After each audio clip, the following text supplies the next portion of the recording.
Nabi Sulaiman alaihi salam adalah manusia terkaya sepanjang sejarah kehidupan manusia di muka bumi. Dalam beberapa kitab suci seperti Al-Quran, Alkitab, dan Injil, Nabi Sulaiman alaihi salam dijelaskan sebagai manusia terkaya yang pernah hidup di muka bumi. Tidak ada satupun manusia yang bisa mengalahkan total kekayaannya hingga hari kiamat tiba. Para arkeolog telah menemukan situs peninggalan sejarah Islam yang mengungkap total kekayaan Nabi Sulaiman alaihi salam. Erez bin Yosef, seorang profesor sekaligus peneliti, ia menyatakan bahwa 3.000 tahun yang lalu Nabi Sulaiman alaihi salam diperkirakan memiliki kekayaan senilai 2,2 triliun US dollar. Dan apabila dikonversikan dengan nilai mata uang dolar hari ini, jika dirupiahkan, maka nilainya setara dengan 32.891.870 triliun rupiah. Profesor itu juga menjelaskan bahwa kekayaan Nabi Sulaiman alaihi salam berasal dari dua sumber, yakni istana kerajaan dan tambang tembaga. Nilai itu berkali-kali lipat lebih banyak dari total kekayaan negara Indonesia yang hanya mencapai 11.454 triliun per 30 Desember 2021. Nabi Sulaiman alaihi salam memiliki beberapa mukjizat. Di antaranya adalah dapat berbicara dengan bahasa binatang. Beliau dapat memerintah mereka untuk melakukan sesuatu. Beliau juga dapat mengendalikan besar kecilnya tekanan angin dan dapat mengatur ke arah mana angin akan berhembus. Sehingga dengan itu Nabi Sulaiman dapat memanfaatkan angin sebagai kendaraannya dan juga kendaraan tentaranya. Nabi Sulaiman juga bisa melunakkan besi dan membentuknya menjadi pakaian perang yang anti tusukan senjata tajam. Nabi Sulaiman juga memimpin para jin. Mereka tunduk dan patuh pada perintah Nabi Sulaiman alaihi salam. Tidak hanya setan, iblis laknatullah yang merupakan makhluk pembangkang dapat dibuat tunduk bertekuk lutut pada perintah-perintah Nabi Sulaiman. Nabi Sulaiman bisa melakukan teleportasi, yaitu berpindah dari suatu tempat ke tempat yang lain dalam waktu singkat. Peristiwa itu dibuktikan dengan pemindahan singgasana Ratu Balqis atas perintah Nabi Sulaiman. Nabi Sulaiman dikenal sebagai raja yang adil dan bijaksana. Nabi Sulaiman diberkahi kecerdasan yang luar biasa untuk menyatu padukan segenap kekuatan yang Allah berikan kepadanya. Ia mengelola dan membawa kerajaannya menjadi kekuatan raksasa yang tak terkalahkan di masanya dengan segenap kemampuan yang dimilikinya. Tentara Nabi Sulaiman adalah tentara terkuat di bumi tanpa ada yang menandingi. Pertanyaan mendasar yang muncul kali ini adalah dari mana sumber kekayaan dan kekuatan Nabi Sulaiman alaihi salam? Untuk mendapat jawaban dari pertanyaan itu, simak video ini sampai akhir. Sebelum itu, mari bantu channel ini terus berkembang dengan cara subscribe dan nyalakan tanda loncengnya. Berikan komentar yang positif dan berikan like serta share video ini. Bismillahirrahmanirrahim. Sungguh kami benar-benar telah menganugerahkan ilmu kepada Daud dan Sulaiman. Keduanya berkata, segala puji bagi Allah yang melebihkan kami dari kebanyakan hamba-hambanya yang mukmin. Sulaiman telah mewarisi Daud dan dia berkata, wahai manusia, kami telah diajari untuk memahami bahasa burung dan kami dianugerahi segala sesuatu. Sesungguhnya, semua ini benar-benar karunia yang nyata. Quran Surat An-Naml ayat 15-16. Saudara-saudaraku yang dirahmati Allah, pada ayat di atas disebutkan bahwa Sulaiman telah mewarisi Daud. Nabi Sulaiman mewarisi Nabi Daud dalam sisi kenabian dan kekuasaan, bukan mewarisi harta, karena para nabi tidak mewariskan harta. sebab sepeninggalan mereka harta para nabi menjadi sedekah bagi orang-orang yang ada di sekitarnya, yaitu orang-orang fakir dan orang-orang yang membutuhkan. Dan harta para nabi tidak dikhususkan bagi kalangan keluarganya. Rasulullah Shallallahu Alaihi Wasallam bersabda, "Kami para nabi tidak mewariskan. Nabi Sulaiman mewarisi kenabian dari Nabi Daud. Ini adalah hal yang jelas. Allah telah memilihnya sebagai nabi dari Bani Israel. Begitu juga Allah telah memberinya kekuasaan kerajaan sehingga ia menjadi pemimpin Bani Israel." Barangkali sesuatu yang paling penting yang diwarisi oleh Nabi Sulaiman dari Nabi Daud adalah tradisi militer. Kemajuan militer yang dahsyat telah berpindah kepada Nabi Sulaiman. Nabi Daud sebenarnya adalah seorang pengembala kambing yang sangat miskin, tetapi seiring dengan perjalanan waktu, ia menjadi komandan pasukan tiada tanding. Nabi Daud alaihi salam mengetahui bahwa kekuatan hakiki yang mengatur alam semesta adalah kekuatan Allah. Ketika Nabi Daud mengulurkan tangannya dan memegang potongan batu, lalu beliau melemparkannya dengan ketepel ke arah Jalut. Kepala Jalut retak dan ambruk menghantam tanah. Ini sebagai bentuk demonstrasi kekuatan darinya.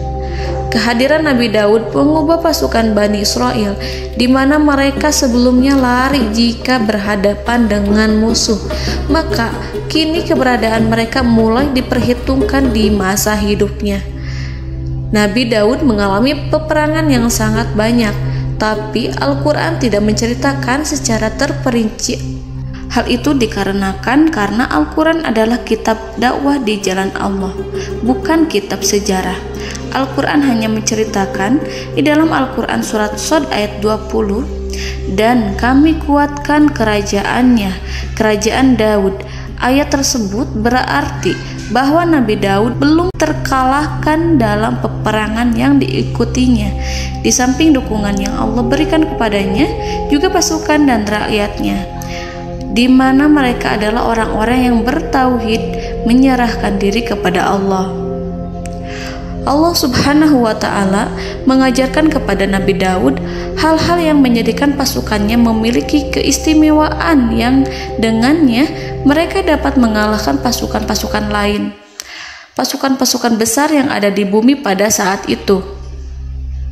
Allah Subhanahu wa Ta'ala berfirman dalam surat Saba ayat 10, "Dan kami telah melunakkan besi untuknya." Baju besi mungkin akan menjadi masalah dalam benak kita. Ketika orang-orang yang berperang, baju besi cukup mengganggu gerakan mereka. Kita bisa membayangkan ketika ada dua orang berperang, salah satu dapat bergerak bebas, sementara yang lainnya tidak leluasa bergerak karena tertahan dengan pakaiannya. Namun, dengan kekuasaan Allah, Nabi Daud dapat melunakkan besi dan membuat baju besi yang ringan, yang mudah untuk digunakan. Ini adalah kemajuan penting yang Allah berikan kepada Nabi Daud dan tentaranya. Kemajuan itu kemudian diajarkan, diwariskan dan dimiliki oleh Nabi Sulaiman alaihi salam. Nabi Sulaiman memiliki pasukan dahsyat yang melebihi pasukan manapun di bumi saat itu, atau bahkan mungkin saat ini. Bahkan Allah menambahkan karunia-Nya kepada Nabi Sulaiman yang disebutkan dalam Al-Quran surat An-Naml ayat 16. Dan Sulaiman telah mewarisi Daud, dan dia berkata, "Wahai manusia, kami telah diberi pengertian tentang suara burung, dan kami diberi segala sesuatu. Sesungguhnya ini benar-benar suatu karunia yang nyata." Saudara-saudaraku yang dirahmati Allah, pada suatu hari Nabi Sulaiman alaihi salam menengadahkan tangannya dan berdoa kepada Allah Subhanahu wa Ta'ala.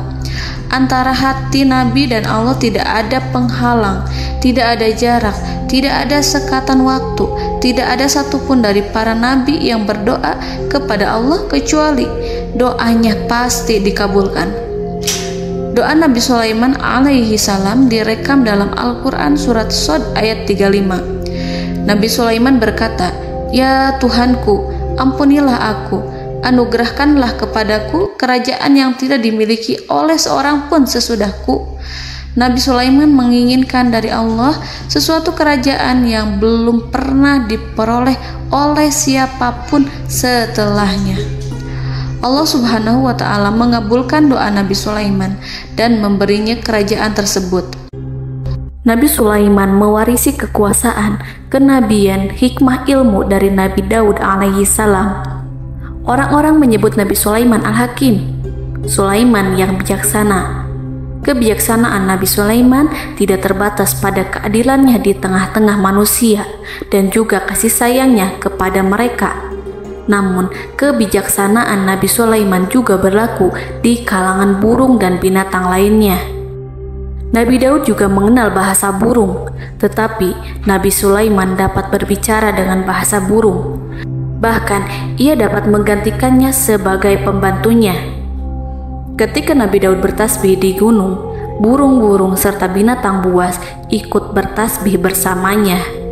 Bahkan angin pun berhenti untuk mendengarkan tasbih itu. Sedangkan Nabi Sulaiman alaihi salam, Allah Subhanahu wa Ta'ala memberinya karunia lebih dari itu, di mana binatang-binatang buas tunduk padanya, begitu juga angin dan burung. Saudara-saudaraku yang dirahmati Allah, Nabi Sulaiman alaihi salam mampu mendengarkan bisikan semut yang berbicara kepada sesama mereka. Bahkan ia mampu memerintahkan semut tersebut sehingga semut itu menjadi taat pada perintahnya. Pasukan Nabi Sulaiman memiliki kekuatan yang sangat dahsyat. Belum pernah ada di dunia ini satu pasukan pun yang memiliki kekuatan seperti itu. Kekuatan Nabi Sulaiman berasal dari beberapa kombinasi yang sangat mengagumkan, sehingga karenanya ia tidak dapat tertandingi. Kekuatan itu terdiri dari manusia, binatang-binatang, jin, dan lain sebagainya. Kita mengetahui bahwa jin adalah makhluk Allah dan manusia tidak mampu melihatnya atau menghadirkannya atau meminta pertolongan kepadanya. Sedangkan Nabi Sulaiman telah diberi Allah suatu kemampuan untuk menundukkan jin, mempekerjakan mereka sebagai tentara di tengah-tengah peperangan. Bahkan ia mampu menjadikan mereka sebagai pekerja-pekerja kasar di kerajaannya saat tidak ada peperangan. Oleh sebab itu, ketika ada pasukan lain yang mencoba melawan pasukan Nabi Sulaiman, mustahil mereka akan mendapatkan kemenangan. Bahkan pasukan Nabi Sulaiman diperkuat oleh pasukan burung. Burung di pasukan Nabi Sulaiman memerankan tugas penting, yaitu menjadi agen intelijen. Kita mengetahui bahwa peranan informasi saat peperangan adalah hal yang penting. Dari informasi tersebut, pasukan dapat mengetahui keadaan lawannya. Demikianlah peranan burung pada pasukan Sulaiman. Ia terbang di tengah-tengah musuh. Kemudian, ia kembali kepada Nabi Sulaiman untuk menyampaikan berita tentang keadaan lawannya. Di samping jin dan burung, Allah juga menundukkan angin untuk Nabi Sulaiman. Nabi Sulaiman dapat memerintahkan angin dan ia mampu untuk menaiki angin tersebut. Dalam Al-Quran surat Shad ayat 36-40, Allah Subhanahu wa Ta'ala berfirman, "Kami tundukkan kepada angin yang berhembus dengan baik menurut kemana saja yang dikehendaki Sulaiman. Dan kami tundukkan pula kepadanya setan-setan, semuanya ahli bangunan dan penyelam, dan setan yang lain yang terikat dalam belenggu. Inilah anugerah kami, maka berikanlah kepada orang lain atau tahanlah untuk dirimu tanpa perhitungan, dan sesungguhnya dia mempunyai kedudukan yang dekat pada sisi kami dan tempat kembali yang baik." Saudara-saudaraku yang dirahmati Allah, Allah Subhanahu wa Ta'ala juga memberikan kemampuan yang tak seorang pun dari para nabi mendapatkannya, yaitu kemampuan untuk memerintah setan. Setan adalah salah satu bagian dari jin. Ia adalah kelompok yang celaka dari bangsa jin. Kelompok ini sebenarnya tidak mampu dikuasai oleh manusia. Bahkan jin yang soleh tidak dapat mengatur setan. Adapun Nabi Sulaiman, Allah telah memberinya kekuasaan untuk menundukkan setan dan mempekerjakannya, bahkan mengikatnya dengan rantai serta menghukumnya jika ia menentang pada perintahnya. Setan membangun untuk Sulaiman istana-istana, patung-patung, dan alat-alat perang. Bahkan setan-setan itu menyelam ke dasar lautan untuk mengeluarkan permata dan yakut untuk Sulaiman. Jika di antara setan yang menentang perintahnya, maka Nabi Sulaiman alaihi salam mengikatnya dengan rantai. Ini semua menunjukkan kekayaan Nabi Sulaiman dan kekuasaannya, di mana ia mampu mengatur banyak makhluk di bumi ini. Tentu saja, kemampuan itu semua adalah atas izin dari Allah Subhanahu wa Ta'ala sebagai mukjizat darinya. Allah Subhanahu wa Ta'ala berfirman dalam Al-Quran surat Saba ayat 12, dan sebagian dari jin adalah yang bekerja di hadapannya di bawah kekuasaannya dengan izin Tuhannya, dan siapa yang menyimpang di antara mereka dari perintah kami, maka kami rasakan kepadanya azab neraka yang apinya menyala-nyala. Para jin itu membuat untuk Sulaiman apa yang dikehendakinya, dari gedung-gedung yang tinggi, patung-patung, dan piring-piring yang besarnya seperti kolam, atau periuk yang tetap berada di atas tungku. Saudara-saudaraku yang dirahmati Allah, Nabi Sulaiman yang bijaksana adalah penguasa yang tak tertandingi di muka bumi. Meskipun memperoleh nikmat-nikmat khusus yang agung itu yang Allah berikan kepada Sulaiman, beliau tetap menunjukkan dirinya sebagai manusia yang paling banyak berzikir kepada Allah dan manusia yang paling banyak bersyukur di zamannya.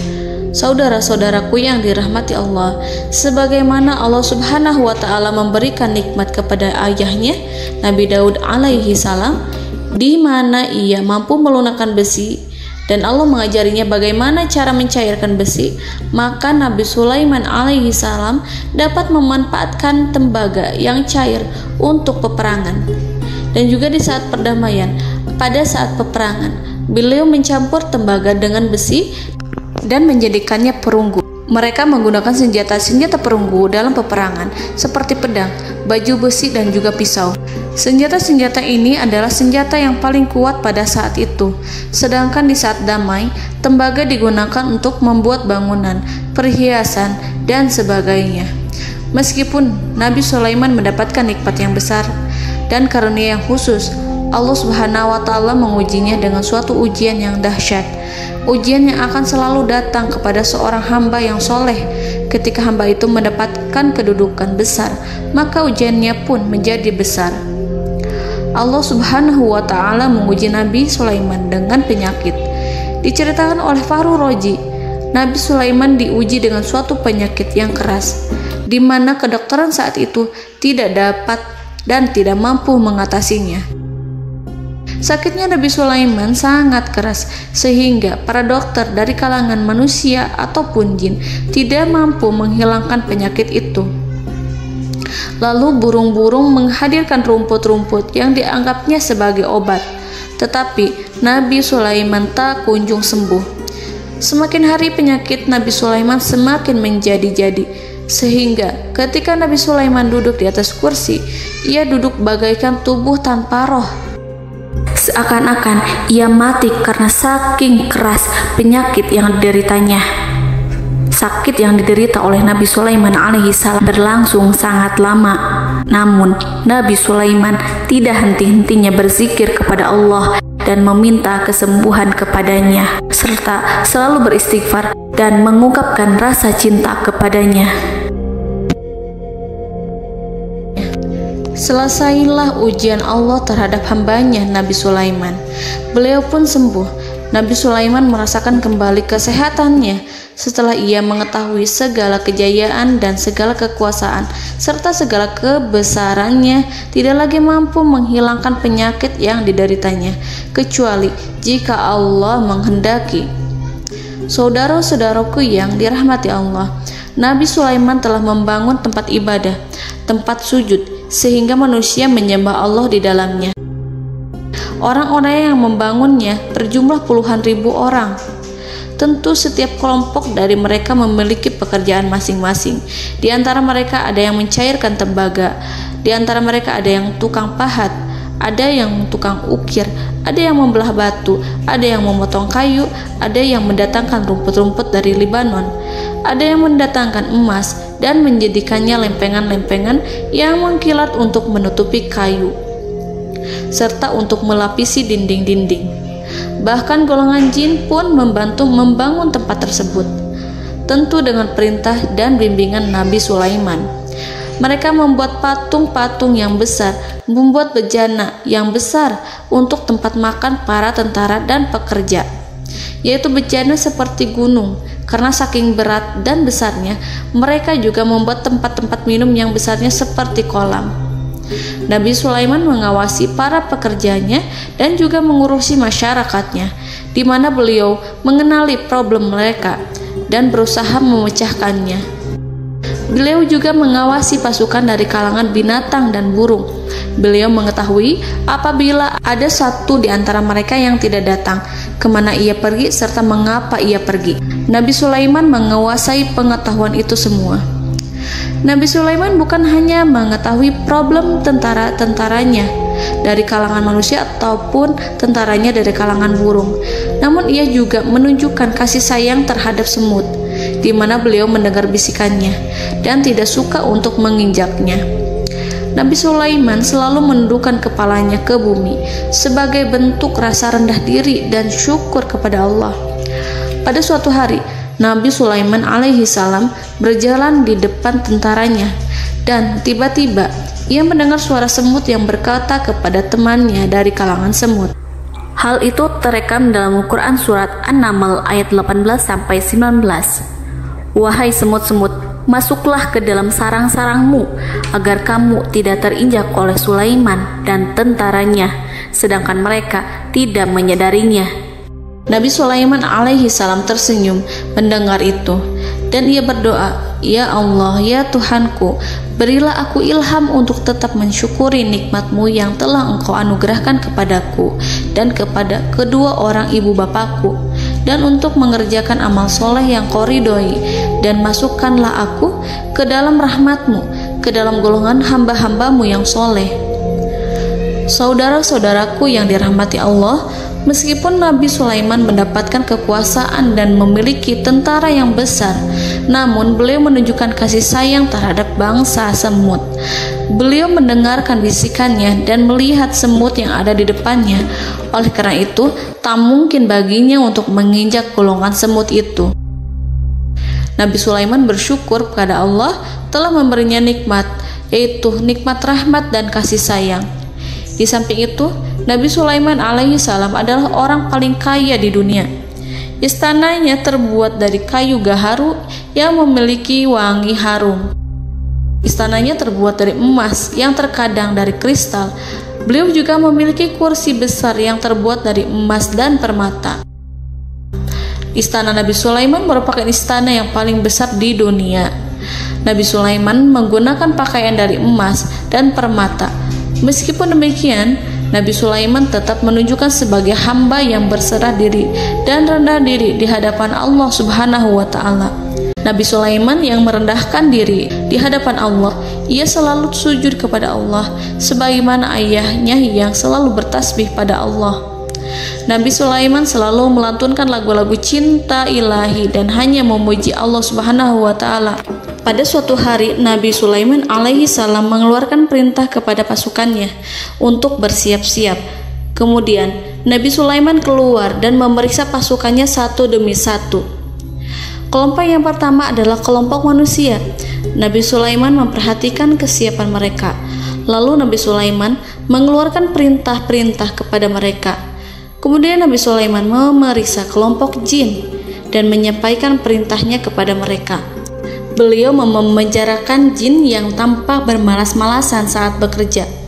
Lalu beliau memeriksa binatang dan berkata kepada mereka, apakah mereka sudah makan dengan baik, apakah mereka tidur dengan nyenyak, apakah ada yang mengadu pada mereka, misalkan karena penyediaan makanan yang tidak layak, apakah ada di sana yang sakit dan lain sebagainya. Ketika Nabi Sulaiman merasa puas Dengan semuanya, Nabi Sulaiman memasuki tenda tempat berkumpulnya para burung. Nabi Sulaiman alaihissalam kemudian memasuki tenda tersebut, mengamati keadaan di sekitarnya, sehingga beliau mengetahui bahwa ada satu burung yang tidak hadir, yaitu burung hudhud. Mengapa aku tidak melihat burung hudhud? Burung-burung yang lain tampak terdiam sebagai penghormatan, dan mereka mendengarkan apa yang akan dikatakan pemimpin mereka. Nabi Sulaiman mengarahkan pandangannya pada semua burung dan tidak menemukan burung hudhud di antara mereka. Tak seekor burung pun yang mengetahui keberadaannya. Burung hudhud absen pada apel wajib kali ini. Nabi Sulaiman mulai menampakkan kemarahannya. Tiba-tiba, seekor burung kecil memberanikan diri untuk berkata kepada Nabi Sulaiman, "Wahai Nabi yang mulia, seharusnya hudhud ada bersamaku kemarin untuk melaksanakan tugas penyelidikan. Ia adalah pemimpin misi itu. Namun, burung hudhud belum datang. Oleh karena itu, aku tidak pergi bersamanya." Burung itu tampak gemetar. Nabi Sulaiman mengetahui bahwa hudhud tidak hadir dan tak seorang pun mengetahui kemana ia pergi. Burung hudhud pergi tanpa izin terlebih dahulu. Dalam keadaan marah, Nabi Sulaiman berkata, "Sungguh aku benar-benar akan mengazabnya dengan azab yang sangat keras, atau benar-benar menyembelihnya, kecuali jika ia benar-benar datang kepadaku dengan alasan yang jelas." Kawanan burung-burung mengetahui bahwa Nabi Sulaiman sedang marah dan telah menetapkan untuk menyiksa burung hudhud atau menyembelihnya, atau justru memaafkannya dengan syarat ia datang dengan membawa alasan yang dapat menyelamatkannya, atau dengan kata lain, burung hudhud dapat memastikan bahwa ia melaksanakan tugas yang penting. Nabi Sulaiman menunjukkan kemarahan yang besar sehingga siapapun akan merasa takut kepada Nabi Sulaiman yang marah. Nabi Sulaiman kemudian pergi dari tempat burung tersebut. Nabi Sulaiman masih memikirkan keadaan burung hudhud. Seharusnya burung hudhud menjadi bagian penting dari badan intelijen. Apakah ia pergi untuk menyingkap suatu, atau apakah ia pergi hanya untuk bermain-main? Nabi Sulaiman telah memperhatikan dan mengetahui bahwa burung hudhud adalah seekor burung yang cerdik dan juga fasih berbicara. Terkadang Nabi Sulaiman mendapati burung hudhud sedang bermain-main dan menunda-nunda pekerjaannya. Namun ketika Nabi Sulaiman melihatnya, burung hudhud memahami bahwa perbuatannya tidak benar. Oleh karena itu, ia tidak boleh menyampur adukan antara waktu serius dan waktu bermain. Tidak lama setelah itu, burung hudhud tiba di tempat para burung. Burung-burung yang lain berkata kepadanya, "Wahai hudhud, pergilah engkau ke tempat Nabi Sulaiman. Jika ia mengetahui bahwa engkau telah sampai, jiwamu benar-benar terancam." Mendengar itu, burung hudhud segera beranjak. Ia terbang menemui Nabi Sulaiman. Pada waktu itu, Nabi Sulaiman sedang duduk bersama tentaranya yang lain.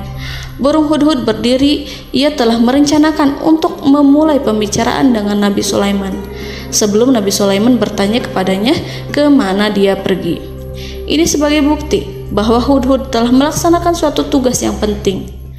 Dalam Al-Quran Surat An-Naml ayat 22, burung hudhud berbicara, "Aku telah mengetahui sesuatu yang kamu belum mengetahuinya, dan kubawa kepadamu dari negeri Saba suatu berita penting yang diyakini seakan-akan burung hudhud hendak berkata, 'Aku adalah hudhud yang miskin, tapi aku mengetahui apa yang tidak engkau ketahui, dan aku telah datang kepadamu dari kerajaan Saba dengan membawa berita yang sangat penting.'" Nabi Sulaiman tampak terdiam menunggu hudhud menyelesaikan kisahnya.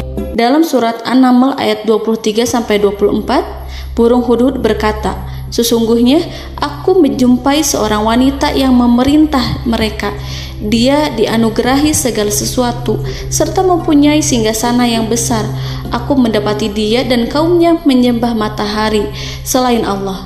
Dan setan-setan telah menjadikan mereka memandang indah perbuatan-perbuatan mereka, lalu menghalangi mereka dari jalan Allah, sehingga mereka tidak mendapat petunjuk." Burung hudhud diam. Nabi Sulaiman merasa bahwa hudhud menunjukkan kefasihan lisannya. Nabi Sulaiman berkata dalam Quran surat An-Naml ayat 27 sambil menunjukkan senyum manisnya. Nabi Sulaiman berkata, "Akan kami lihat apakah kamu benar wahai Hudhud, ataukah kamu termasuk orang-orang yang berdusta." Seakan-akan burung Hudhud ingin mengatakan, "Aku tidak berbohong, wahai Nabi yang mulia." Namun diamnya Sulaiman membuat takut sehingga burung Hudhud terdiam. Nabi Sulaiman terdiam karena berpikir, lalu ia memutuskan sesuatu setelah itu. Beliau melihat kepada lainnya dan meminta secari kertas. Nabi Sulaiman menulis surat singkat dan menyerahkannya kepada Hudhud serta memerintahkan kepadanya seperti yang dikatakan dalam Quran surat An-Naml ayat 28. "Pergilah dengan membawa suratku ini, lalu jatuhkanlah kepada mereka, kemudian berpalinglah dari mereka, lalu perhatikanlah apa yang mereka bicarakan." Al-Quranul Karim hanya menceritakan dalam Quran surat An-Naml bagaimana perginya Hudhud dan bagaimana ia menyerahkan surat itu. Lalu Al-Quran langsung menyebut keadaan kerajaan Balqis yang saat itu sedang membaca surat di depan para pembesar kerajaan dan para menterinya. Dalam Al-Quran surat An-Naml ayat 29-31 berkatalah Balqis, "Wahai pembesar-pembesar, sesungguhnya telah dijatuhkan kepadaku sebuah surat yang mulia. Sesungguhnya surat ini dari Sulaiman, dan sesungguhnya isinya dengan menyebut nama Allah yang Maha Pengasih lagi Maha Penyayang, bahwa janganlah kalian berlaku sombong terhadapku, dan datanglah kepadaku sebagai orang yang berserah diri." Saudara-saudaraku yang dirahmati Allah, dalam surat tersebut Nabi Sulaiman menyebutkan supaya mereka menyerahkan diri dan tunduk kepada perintah Nabi Sulaiman. Nabi Sulaiman memerintahkan agar mereka meninggalkan penyembahan terhadap matahari. Nabi Sulaiman tidak mempersoalkan akidah mereka dan tidak memuaskan mereka dengan apapun. Nabi Sulaiman hanya memerintahkan bahwa ia berada di atas kebenaran. Bukankah ia didukung kekuatan yang berlandaskan keyakinan yang dimilikinya? Nabi Sulaiman hanya memerintahkan mereka agar tunduk dan patuh kepadanya. Ratu Sabak menyampaikan surat tersebut di tengah-tengah kaumnya. Dalam Quran surat An-Naml ayat 32 dijelaskan, "Dan berkatalah Balqis, wahai para pembesar, berilah aku pertimbangan dalam urusanku ini. Aku tidak pernah memutuskan sesuatu persoalan sebelum kamu berada dalam majelisku." Saudara-saudaraku yang dirahmati Allah, para pembesar istana Balqis menentang surat tersebut. Isi surat itu membangkitkan kesombongan kaum Sabak, di mana mereka merasa lebih kuat. Mereka mengetahui bahwa di sana ada seorang yang mencoba menentang mereka dan mengisyaratkan peperangan kepada mereka. Lalu ia meminta kepada mereka untuk memenuhi syarat-syaratnya sebelum terjadinya peperangan dan kekalahan. Dalam surat An-Naml ayat 33, mereka menjawab, "Kita adalah orang-orang yang memiliki kekuatan dan juga memiliki keberanian yang sangat besar dalam peperangan. Dan keputusan berada di tanganmu, wahai rajaku. Maka pertimbangkanlah apa yang akan kamu perintahkan." Saudara-saudaraku yang dirahmati Allah, para pembesar kaum Sabak seakan ingin berkata, "Kita siap untuk melaksanakan perang." Tampaknya ratu itu memiliki kebijakan yang lebih baik dari pembesar kaumnya. Surat Sulaiman itu membuatnya berpikir lebih jernih dan lebih berhati-hati. Ia berusaha sebisa mungkin menghindari peperangan. Ratu itu berpikir dalam tempo yang lama. Nama Sulaiman tidak diketahuinya dan ia pun belum pernah mendengarnya. Oleh karena itu, Ratu kaum Sabak tidak mampu mengetahui dan mendeteksi seberapa besar kekuatan Nabi Sulaiman. Boleh jadi Nabi Sulaiman memiliki kekuatan yang dahsyat, sehingga ia mampu memerangi kekuasaannya dan mengalahkannya. Kemudian Ratu memperhatikan apa yang ada di sekelilingnya. Ia melihat kemajuan masyarakatnya dan juga kekayaannya.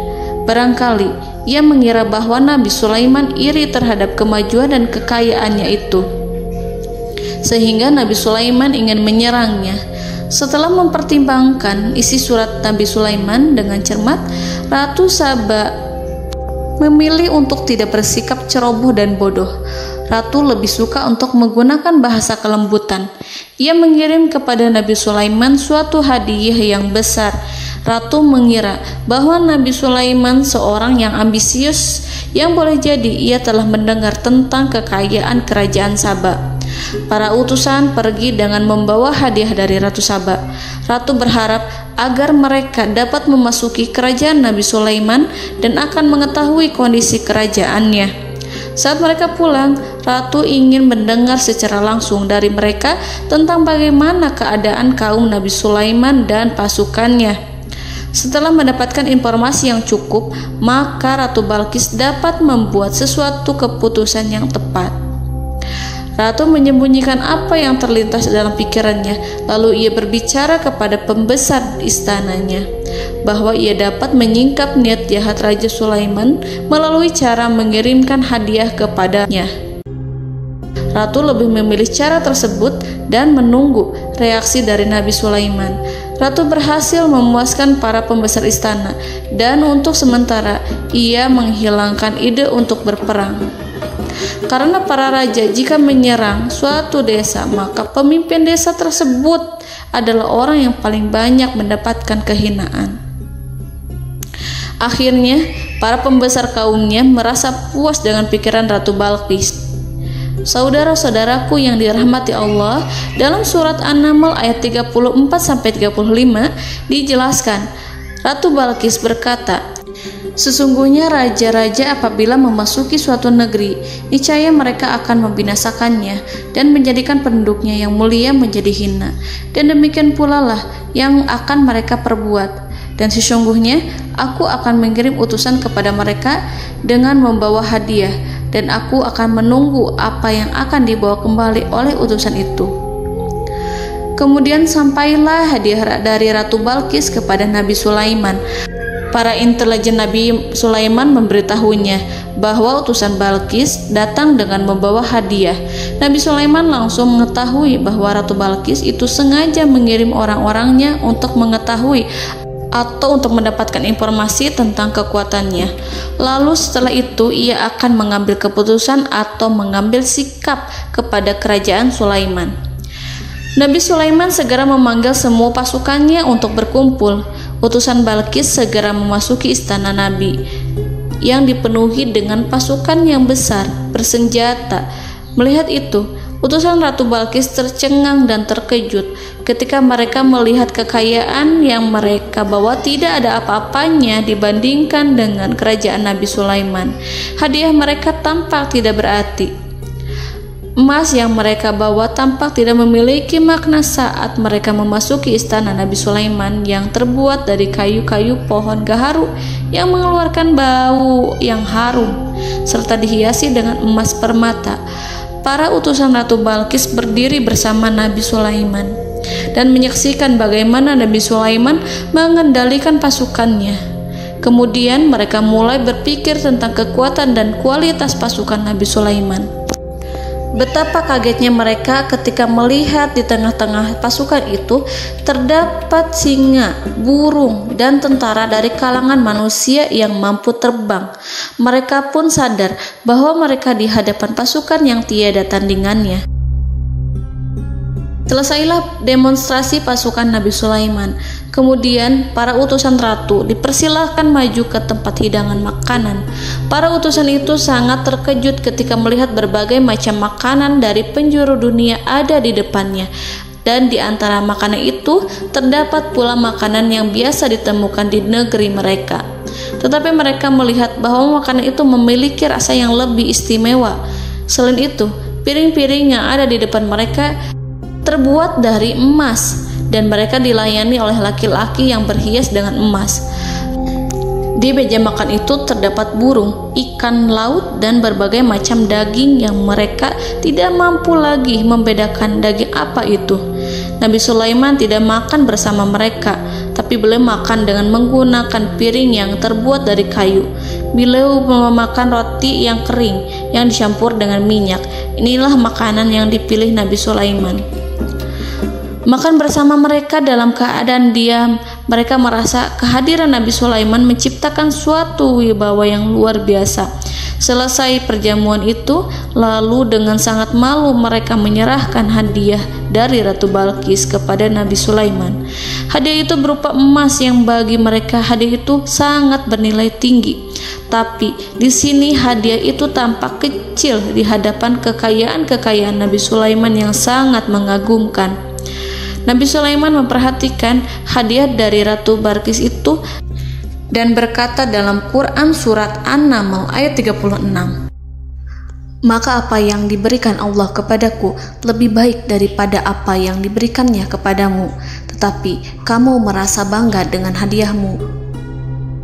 Saudara-saudaraku, Raja Sulaiman menyingkap dengan kata-katanya yang singkat itu penolakannya terhadap hadiah mereka. Ia memberitahu utusan itu bahwa ia tidak menerima hadiah tersebut. Ia tidak merasa puas dengan hadiah itu. Yang membuatnya puas hanyalah, janganlah kalian berlaku sombong terhadapku dan datanglah kepadaku sebagai orang-orang yang berserah diri. Lalu Nabi Sulaiman berkata kepada mereka dengan pelan. Hal itu diabadikan dalam Al-Quran surat An-Naml ayat 37. "Kembalilah kepada mereka, sungguh kami akan mendatangi mereka dengan bala tentara yang mereka tidak kuasa melawannya. Dan pasti kami akan mengusir mereka dari negara itu, yaitu negeri Saba, dengan terhina. Dan mereka akan menjadi tawanan-tawanan yang hina." Saudara-saudaraku yang dirahmati Allah, Nabi Sulaiman kemudian meninggalkan para utusan ratu setelah terlebih dahulu mengancam mereka. Para utusan itu berharap agar Nabi Sulaiman mau menunggu kunjungan Ratu Balkis yang akan membawa misi perdamaian. Akhirnya, sampailah para utusan Ratu Balkis ke negeri Saba. Mereka segera menuju istana sang ratu.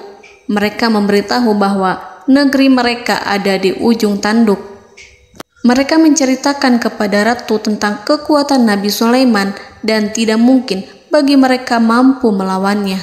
Mereka meyakinkan Ratu Balkis bahwa ia harus mengunjunginya dan melihat sendiri bagaimana kebesaran kerajaan Nabi Sulaiman. Kemudian Ratu Balkis menyiapkan dirinya untuk pergi menuju kerajaan Nabi Sulaiman. Nabi Sulaiman duduk di kursi kerajaan di tengah-tengah para pembesarnya dan para menterinya, serta para komandan pasukannya. Beliau berpikir tentang sosok Balkis. Nabi Sulaiman mengetahui bahwa Balkis menuju tempatnya. Balkis dikelilingi rasa takut. Nabi Sulaiman berpikir sejenak tentang bagaimana matahari disembah. Ia memikirkan bagaimana informasi yang diterima oleh intelijennya tentang kemajuan kerajaan Balkis dalam bidang kesenian dan ilmu pengetahuan. Nabi Sulaiman bertanya kepada dirinya sendiri, apakah kemajuan menjadi penghalang untuk mengetahui kebenaran? Apakah ratu itu senang dengan kekuatan yang dicapainya? Dan ia membayangkan bahwa kekuatannya adalah segalanya. Dengan kemajuan yang dimilikinya, Nabi Sulaiman ingin membuat kejutan agar ratu mengetahui bahwa Islam yang diyakini oleh Nabi Sulaiman adalah satu-satunya yang mampu mendatangkan kemajuan dan kekuatan yang hakiki, sehingga ia dapat membandingkan antara keyakinannya dalam menyembah matahari beserta kemajuan yang dicapainya dengan keyakinan Nabi Sulaiman beserta kemajuan yang diraihnya. Saudara-saudaraku yang dirahmati Allah, para mata-mata Nabi Sulaiman telah memberitahunya bahwa hal yang sangat disegani dan dikagumi oleh kaum Balkis adalah kerajaan Saba, yaitu singgasana Ratu Balkis. Singgasana itu terbuat dari emas dan batu delima. Singgasana tersebut dijaga oleh penjaga yang sangat disiplin, di mana mereka tidak pernah lalai sedikit pun. Oleh karena itu, sangat tepat apabila Nabi Sulaiman menghadirkan singgasananya di sini, di kerajaannya, sehingga ketika ratu tiba, maka ia dapat duduk di atasnya. Nabi Sulaiman ingin membuat kejutan kepadanya dan menunjukkan bahwa kemampuannya tersebut yang berlandaskan pada keislaman. Nabi Sulaiman melakukan yang demikian itu dengan harapan agar si ratu tunduk kepadanya. Ide itu terlintas dalam diri Nabi Sulaiman. Lalu ia mengangkat kepalanya dan menoleh kepada anak buahnya. Hal itu diabadikan dalam Quran surat An-Naml ayat 38. "Wahai para pembesar, siapakah di antara kamu sekalian yang sanggup membawa singgasananya kepadaku sebelum mereka datang kepadaku sebagai orang-orang yang berserah diri?" Saudara-saudaraku, perhatikanlah ungkapan pikiran Nabi Sulaiman tersebut. Semua pemikirannya berkisar tentang keislaman para penyembah matahari, tentang bagaimana beliau dapat memberikan petunjuk kepada mereka di jalan Allah. Yang pertama menjawab pertanyaan Nabi Sulaiman adalah jin Ifrit. Dalam Quran Surat An-Naml ayat 39, berkatalah Ifrit yang cerdik dari golongan jin, "Aku akan datang kepadamu dengan membawa singgasana itu sebelum kamu berdiri dari tempat dudukmu. Sesungguhnya aku benar-benar kuat untuk membawanya, lagi dapat dipercaya." Nabi Sulaiman berdiri dari tempat duduknya. Setelah 1 jam atau 2 jam, jin itu berjanji kepadanya untuk menghadirkan singgasana Balkis. Sebelum itu, istana Nabi Sulaiman di Palestina, sedangkan istana Balkis terletak di Yaman. Antara singgasana tersebut dengan singgasana Nabi Sulaiman berjarak lebih dari ribuan mil. Barangkali pesawat yang cepat sekalipun yang kita kenal hari ini tidak akan mampu membawa dan mendatangkan istana itu dalam waktu 1 jam. Tetapi masalahnya di sini, berhubung dengan kekuatan jin yang serba misterius, Nabi Sulaiman tidak mengomentari sedikit pun terhadap apa yang dikatakan oleh Ifrit. Nabi Sulaiman tampak menunggu tanggapan lain yang mampu menghadirkan singgasana Balkis yang lebih cepat dari jin Ifrit. Nabi Sulaiman menoleh kepada seorang yang di sana, yang duduk di atas naungan. Hal itu diceritakan dalam Al-Quran Surat An-Naml ayat 40. Berkatalah seseorang yang mempunyai ilmu dari Alkitab, "Aku akan membawa singgasana itu kepadamu sebelum matamu berkedip." Maka tatkala Sulaiman melihat singgasana itu terletak di hadapannya, ia pun berkata, "Ini termasuk karunia Tuhanku untuk menguji aku. Apakah aku akan bersyukur atau mengingkari nikmatnya? Dan barang siapa yang bersyukur, maka sesungguhnya dia bersyukur untuk kebaikan dirinya sendiri. Dan barang siapa yang ingkar, maka sesungguhnya Tuhanku Maha Kaya lagi Maha Mulia." Saudara-saudaraku, belum lama seseorang yang mempunyai ilmu dari Alkitab menyatakan kalimatnya, sehingga singgasana itu tiba-tiba ada di depan Nabi Sulaiman, yang mampu menghadirkan singgasana itu lebih cepat dari kedipan mata. Al-Quranul Karim tidak menyingkap kepribadian seseorang yang menghadirkan singgasana itu. Al-Quran hanya menggarisi bahwa orang itu mempunyai ilmu dari Alkitab. Al-Quran tidak menjelaskan kepada kita apakah ia seorang malaikat, ataukah manusia, ataukah jin. Al-Quran sengaja tidak menyingkap hakikat kitab yang dimaksud. Saudara-saudaraku yang dirahmati Allah, setelah melihat singgasana itu, Nabi Sulaiman bersyukur kepada Allah. Ia mulai memperhatikan singgasana sang ratu. Singgasana tersebut merupakan simbol pembangunan dan juga kemajuan, tetapi tampaknya ia hanya sesuatu yang biasa saja jika dibandingkan dengan kekuasaan dan kebesaran ciptaan yang dibuat oleh manusia dan jin di kalangan istana Nabi Sulaiman. Nabi Sulaiman memikirkan dalam tempo yang sangat lama singgasana Ratu Balkis itu. Kemudian beliau memerintahkan agar singgasana itu diperbaiki, sehingga saat Ratu Balkis datang, dia akan mengujinya. Apakah Ratu Balkis dapat mengenali singgasananya ataukah tidak? Dalam Al-Quran Surat An-Naml ayat 41, Nabi Sulaiman berkata, "Ubahlah baginya singgasananya, maka kita akan melihat apakah dia mengenal ataukah dia termasuk orang-orang yang tidak mengenalnya." Saudara-saudaraku yang dirahmati Allah, Nabi Sulaiman memerintahkan agar dibangun istana yang akan digunakan untuk menyambut Ratu Balkis. Nabi Sulaiman memilih tempat di laut, dan ia memerintahkan agar dibangun suatu istana di mana sebagian besarnya terdiri dari air laut. Nabi Sulaiman memerintahkan agar lantainya itu terbuat dari kaca yang tebal dan kuat, sehingga orang-orang yang berjalan di atas istana itu akan dapat melihat di bawahnya ada ikan-ikan berwarna-warni yang berenang-renang, dan mereka akan melihat rumput-rumput laut yang bergerak-gerak. Akhirnya selesailah pembangunan istana itu. Saking bersihnya kaca lantainya sehingga tampak di sana tidak ada kaca. Burung hudhud memberitahu Nabi Sulaiman bahwa Balkis telah sampai dekat kerajaannya. Kemudian Ratu Balkis datang. Al-Quran tidak menyebutkan keadaan Nabi Sulaiman saat menyambut Balkis, namun Al-Quran menunjukkan dua sikap Ratu Balkis.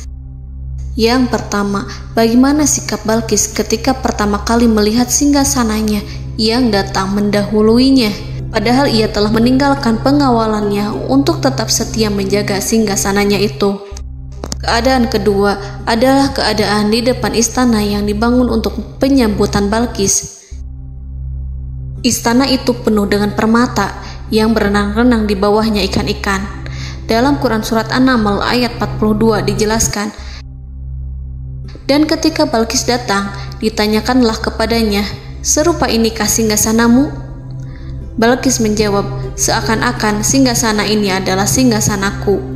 Kami telah diberi pengetahuan sebelumnya, dan kami adalah orang-orang yang berserah diri." Saudara-saudaraku, pada dialek di atas, Balkis melihat singgasananya dan ia tercengang saat mengetahui bahwa itu adalah singgasana miliknya. Namun kemudian ia mulai ragu karena melihat tidak sepenuhnya itu singgasana miliknya. Jika itu benar-benar miliknya, lalu bagaimana ia datang mendahuluinya? Dan bila bukan singgasananya, maka bagaimana Sulaiman dapat meniru sepersis dan seteliti itu? Padahal Sulaiman tidak pernah sekalipun ke kerajaannya. Nabi Sulaiman berkata saat melihat Balkis mengamati singgasananya, "Apakah ini singgasanamu?" Balkis terlihat sangat kebingungan, namun setelah itu ia menjawab, "Sepertinya benar." Nabi Sulaiman berkata, "Kami telah diberi ilmu sebelumnya dan kami sebagai orang-orang muslim." Saudaraku yang dirahmati Allah, melalui pertanyaan Nabi Sulaiman ingin mengisyaratkan kepada Balkis agar ia membandingkan antara keyakinannya beserta ilmu yang dicapainya dengan keyakinan Nabi Sulaiman yang muslim beserta pengetahuan yang telah diraihnya. Penyembahan terhadap matahari dan pencapaian ilmu yang dicapai oleh Ratu Balkis tanpa tidak ada apa-apanya dibandingkan dengan ilmu Nabi Sulaiman dan keislaman. Nabi Sulaiman telah mendahuluinya dalam bidang ilmu karena keislamannya. Karena itu, sangat mudah baginya untuk mengungguli Balkis dalam ilmu-ilmu yang lainnya. Demikianlah yang disyaratkan dalam pertanyaan Nabi Sulaiman kepada Ratu Balkis. Ratu Saba itu mengetahui bahwa ini adalah singgasananya, di mana singgasana itu datang lebih dahulu daripada dirinya.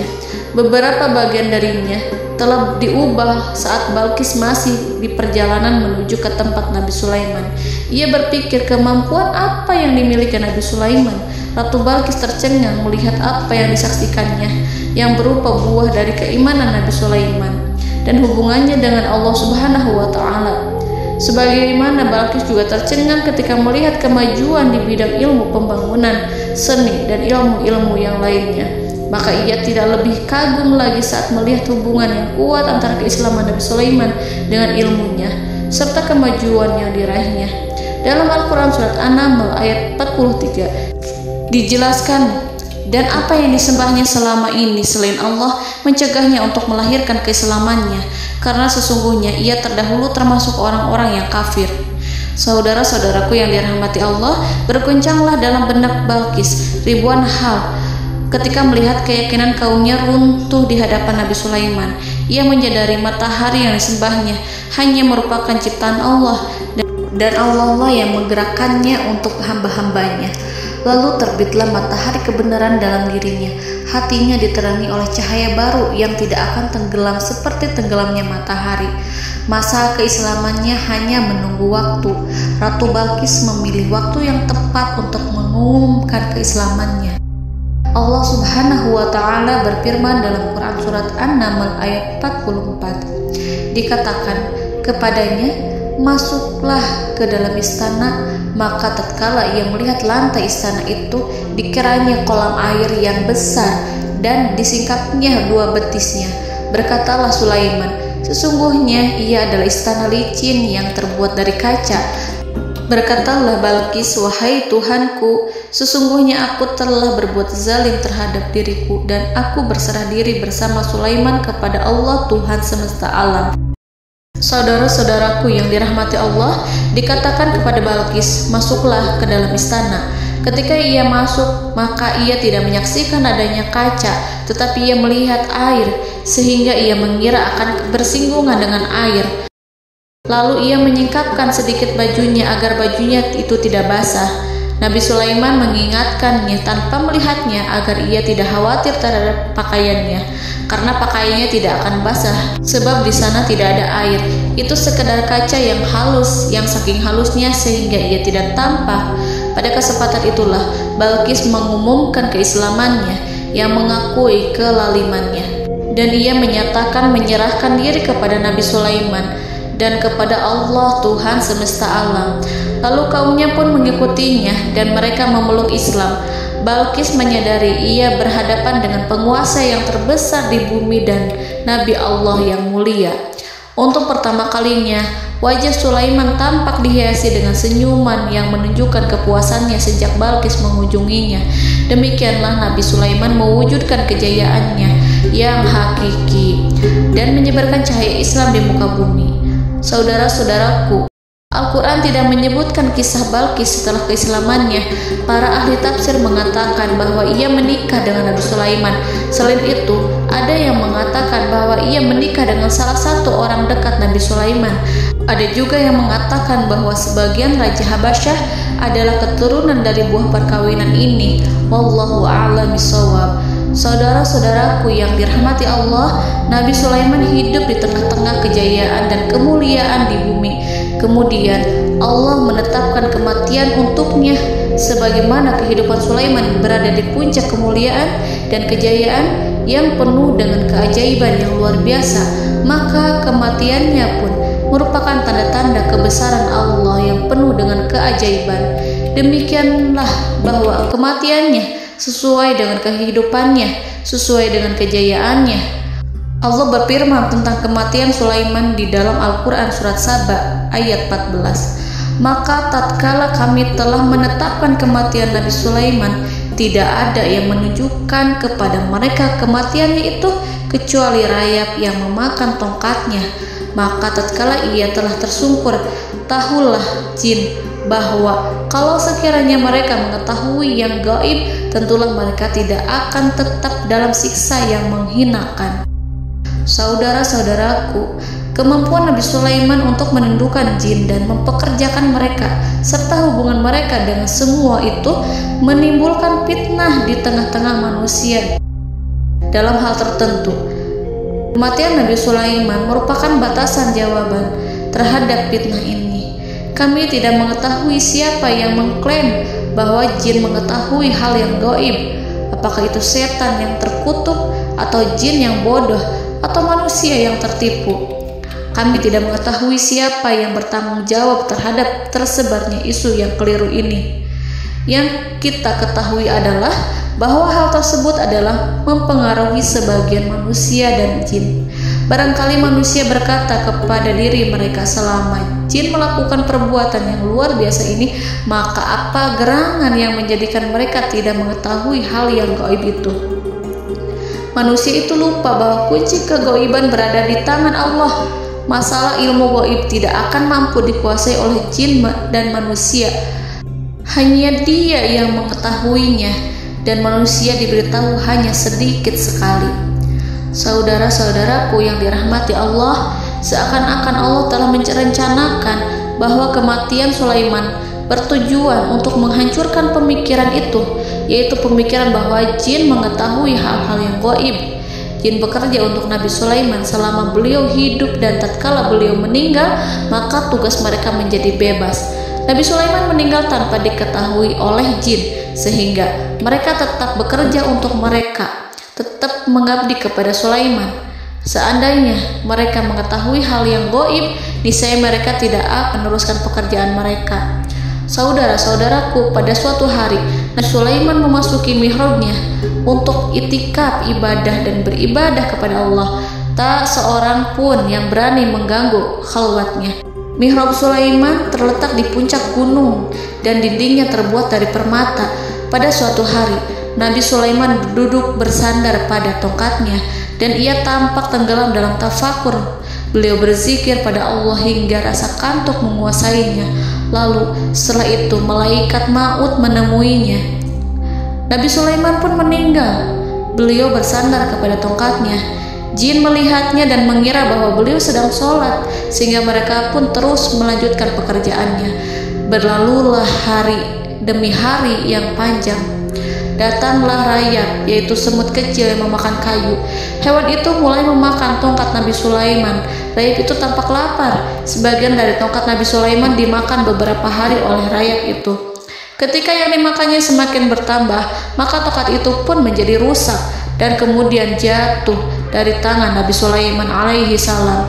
Tubuh mulia itu kehilangan keseimbangan dan kemudian jatuh terhempas di bumi. Tatkala tubuh suci itu tersungkur, maka manusia segera menuju ke arahnya. Mereka menyadari dan mengetahui bahwa Nabi Sulaiman telah meninggal dalam waktu yang lama. Jin menyadari bahwa mereka tidak mengetahui hal yang gaib dan manusia pun mengetahui hakikat ini. Seandainya jin mengetahui hal yang gaib, niscaya ia tidak akan meneruskan siksa yang hina. Mereka tidak akan bekerja kepada Sulaiman. Demikianlah Nabi Sulaiman alaihi salam meninggal dalam keadaan duduk dan sholat di mihrabnya.